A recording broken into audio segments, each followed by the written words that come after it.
Hi friends, Brenda here from the Pop-Up Homestead. I found some secret seeds in my cupboards today, and I thought I'd share them with you. It's funny that we think that we need to go to a seed company to get seeds when our cupboards are just full of seeds. We call them beans. We call them herbs. We call them lots of things, but we hardly ever call them seeds. So, let me just show you. Right here, pinto beans. You know how you get more pinto beans? Take these pinto beans and you plant them next year. So if you end up eating your pinto beans, that's fine. Just save yourself enough of a crop that you can grow more. White beans. I keep them in a big jar like this.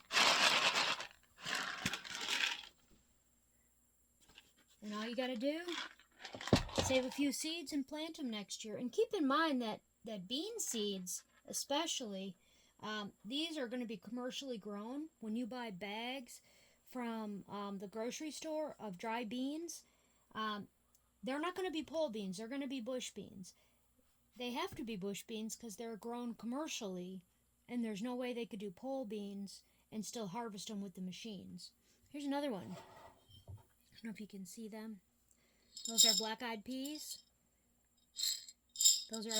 They call them black-eyed peas. There's also pink-eyed peas, but these are also the seeds at the same time. So make sure you save some seeds, pull them out of your cupboard, and you'll be good to go. Something else I like to grow is corn. A lot of people have this little Indian corn that they hang on their door in the fall. Well, you can save those seeds and plant them, and not only can you grow more Indian corn, but you can also grind that up and you can make cornmeal out of it. All Indian corn is either popcorn or cornmeal. So I also think it's great for chicken food. So it's great to feed your chickens as well. So here's a few more things I found in my cupboard. Lentils. So organic's always best, but if you can't get organic, the lentils, you can plant them and grow them. They're a shallow root crop. They don't get real big. They can even be grown in planters, and they do great. And when you think about the cost of a packet of lentil seeds from a seed company versus buying a whole bag of them from the grocery store, it's kind of a no-brainer how you can save so much money. And most of us have seeds, just inherently in our house. Now, there are things that you can't grow. These are split peas. So if they were whole peas, you'd be able to grow them. But because they're split, they're not going to grow. So, sadly, that's one that will not work. Here's another one. This is wheat. So you can eat the whole wheat. You can cook it like a barley, right? If you have barley, that'll grow as well. Basically, you're just going to sow it just like you would anything else, and you can grow yourself some more wheat or barley or oats or anything that you have that's a whole grain. What else do we have here? Look at that. I got 15. Woo! Oh, I guess that's going to be a blooper. 15 bean soup. I'm wearing it. Oh, no. Y'all can't see that, but I am. I thought it was a good idea to loosen the tops first. It's all good. So take a look at this. 15 bean soup. Look at that. I saved the little label so I know what it is. And there's a little seasoning packet. But see, everything in here is going to be growable. The lentils, the only thing you won't be able to grow in the 15 bean soup is the split pea. Like I showed you before, the split pea. So 15 different varieties of bean. So you're going to get some pinto and some white beans, but you're also getting kidney and everything else.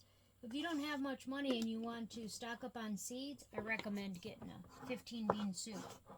Beans are high in protein and they're also delicious. Not much better on a cold day than a bowl of hot bean soup. There's black beans in here. There's chickpeas. Chickpeas are the same way. Here's some chickpeas. Dump some of them out here. You can see them. So dried chickpeas. You can plant them and grow them same way. And chickpeas, they'll last virtually forever. So dried chickpeas, I'm sure a lot of you already do, but you can rehydrate these in water, cook them in a pressure cooker or boil them, and they make fantastic hummus. But while they're still in this raw stage, that's a lot of chickpea seeds that you could grow in your garden next year.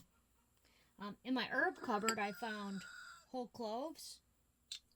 Whole cloves, I can plant those and plant myself some cloves. Fennel seed.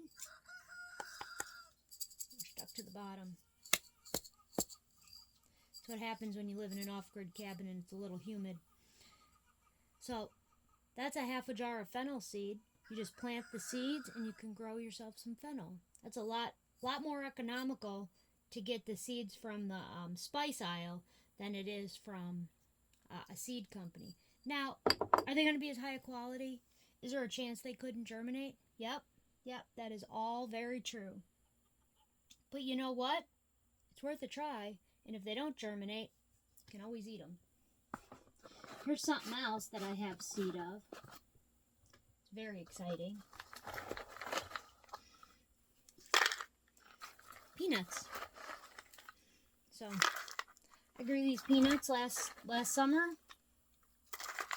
They're beautiful.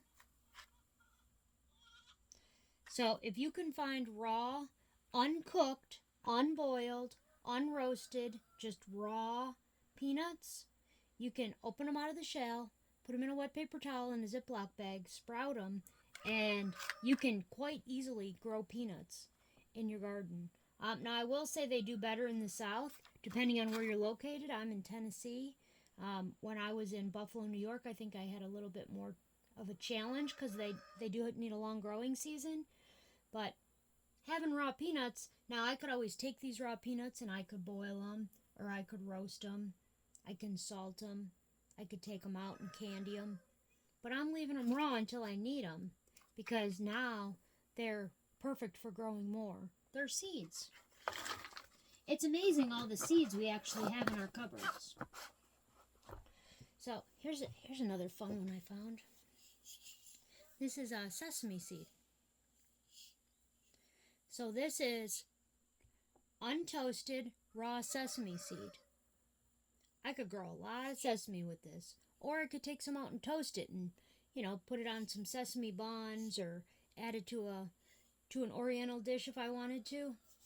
So that's fun. So yeah, secret seeds that I got in my cupboard. We have seeds everywhere. Seeds are abounding. And you know what? I think that if we just took a little time and planted some of these seeds, we would have so much seed abundance that we would be sharing food with all of our neighbors. And maybe your neighbors don't have dried black-eyed peas, and you do. But they have white beans, or they have black beans, or kidney beans. You could always swap. And when you grow in abundance, I think it's really important to remember that growing in abundance is it's a blessing. And in addition to being a blessing, also it's a great way to share with neighbors. So with the times that we're living in the last 3 years since COVID, we've been going into a time of scarcity where things are real expensive and they're hard to get resources. But if you took seeds that you already have in your cupboards during the growing season in the spring, right? You can start gathering these this fall and be ready for spring. You'd be growing so much abundance that not only would you be able to easily feed your family, but you'd be able to share with your neighbors and go back to a time of giving and sharing and reaping bountiful harvests instead of a time of scarcity. So yeah, let me know what your favorite seeds are that you find in your cupboard. I would love to hear what you find and what your thoughts are. And if you don't have a lot of dried goods in your cupboards, then maybe you need to take a ride to the grocery store or the dollar store even and see what kind of dry dry things that they have that you can grow. Dry beans, peanuts, black-eyed peas, herbs. There's so many options. The options are endless. Remember, if you get the food in a whole form, it's going to be a whole lot easier to store it, and it's going to be a lot easier to not only eat it, but also grow it. So, that's it, my seedy friends. You know I love talking about beans, and why not talk about beans I have right here in my cupboard already? Look at that. Beautiful abundance of dry beans. If you're not sure how to cook dry beans, check out the video I did on cooking stored food for preppers. And I did one on dry beans where I completely cover how to cook dry beans, how to cook wheat, corn. Let me know what you want me to cover, if there's something specific you'd like to hear more about. Anyhow, until then, take care, my seedy friends. And remember, if you like this video, please like it, subscribe to our channel, and feel free and share it with a friend, because you never know. It might just save their life one day. Take care.